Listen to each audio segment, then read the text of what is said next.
असं दिसतंय की भाजप शरद बरोबर पवारांना टार्गेट केलं जातं. भाजप बरोबर तुम्ही गेला तर तुम्हाला भाजपची स्क्रिप्ट ही वाचावीच लागते.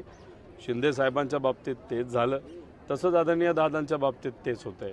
आणि तुम्ही एक समजून घ्या की भाजपला कुठेही पवार हे परवडणारे नाहीत.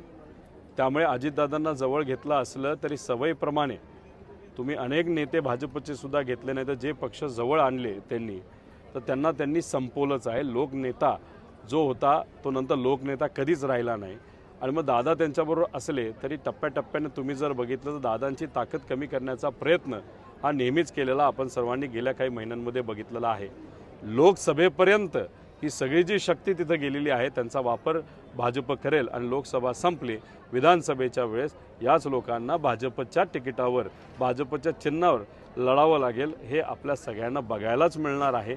आता पवार विरुद्ध पवार करण्याची इच्छा ही भाजपला जास्त आहे.